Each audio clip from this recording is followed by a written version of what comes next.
E aí pessoal, aqui é a Carol e eu vim falar com vocês sobre Provérbios no capítulo 29.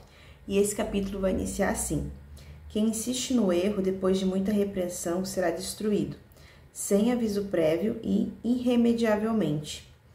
Quando os justos florescem, o povo se alegra, quando os ímpios governam, o povo geme.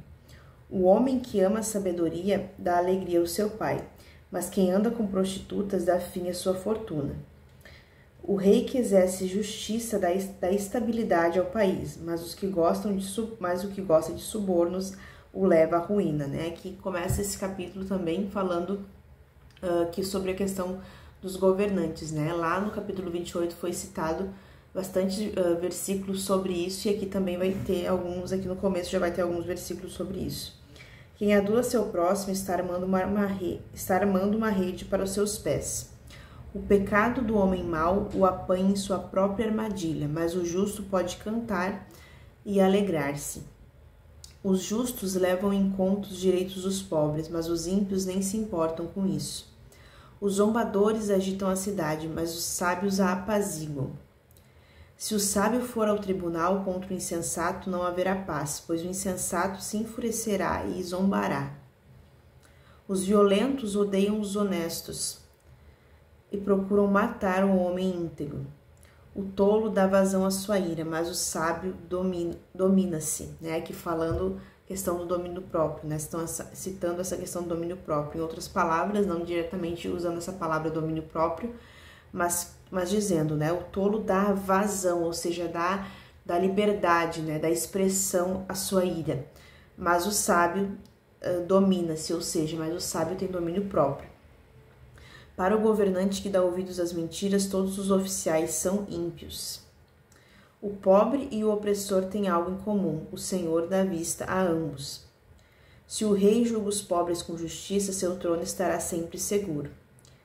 A vara da correção dá sabedoria, mas a criança entregue a si mesma envergonha sua mãe. Entregue a si mesma, a gente pode entender bem o que isso quer dizer, né? Entregue a si mesma uma criança sem correção, uma criança que está entregue às suas próprias vontades, aos seus próprios desejos. Nós sabemos que toda criança, por mais pequenininha, por mais inocente que seja, de fato elas já nascem com o pecado, né? Somos frutos, já temos em nós o pecado original e em nós já existe esse mal.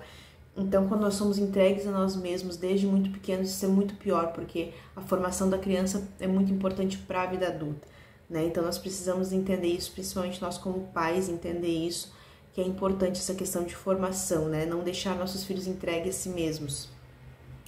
Quando os ímpios prosperam, prospera o pecado, mas os justos verão a queda deles. Discipline o seu filho, e este lhe dará paz, trará grande prazer à sua alma. Onde não há revelação divina, o povo se desvia, mas como é feliz quem obedece à lei. Meras palavras não bastam para corrigir o escravo. Mesmo que entenda, não reagirá bem. Você já viu alguém que se precipita no falar? Há mais esperança para o insensato do que para ele, né? Esse aqui é bem interessante, esse versículo em questão da fala, né? Você já viu alguém que se precipita ao falar? Há mais esperança para o insensato do que para ele. Olha que o insensato ele é repreendido aqui, né? Chamado a atenção durante todos os capítulos. Mas aqui fala que quem se precipita ao falar, né? Há mais esperança ao insensato do que para ele. Porque isso é muito sério, não se precipitar ao falar, né?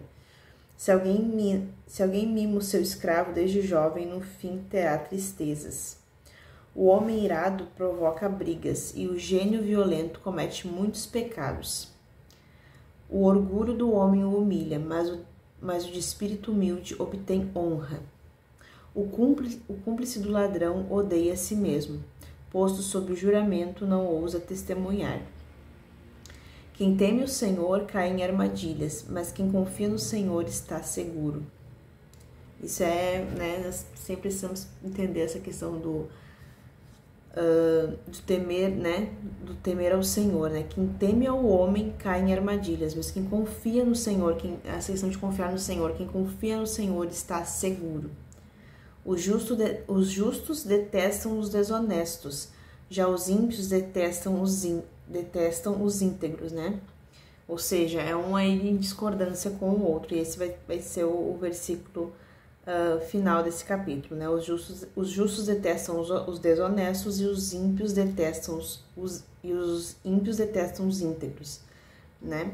Então vai terminar assim esse capítulo 29. Aqui você vê que tem muitas questões, cita desde o começo a questão dos governantes, né? E nós sabemos que de fato é uma verdade.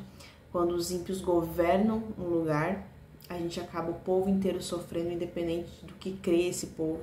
Todos vão sofrer, porque o pecado ele traz peso sobre toda uma nação, né? Aqui vai falar sobre a questão da ira, vai falar sobre a questão da mentira, vai falar sobre a questão da impiedade, vai falar aqui, né, sobre a questão ali de justos e ímpios, né, desonestos e íntegros. Eles sempre vão ter essa questão de um estar em discordância com o outro, porque é o pecado, né, em contraste ali com a santidade, com quem quer viver em integridade. Então, há muitos versículos aqui para a gente estudar individualmente, até mesmo sobre criação de filhos, né? Sobre a questão de nós entendermos que nós não podemos deixar os nossos filhos entregues a si mesmos.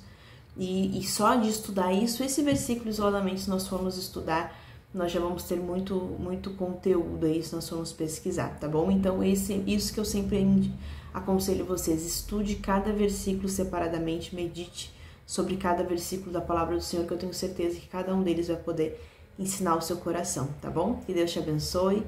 Eu te espero no nosso próximo vídeo. Tchau, tchau.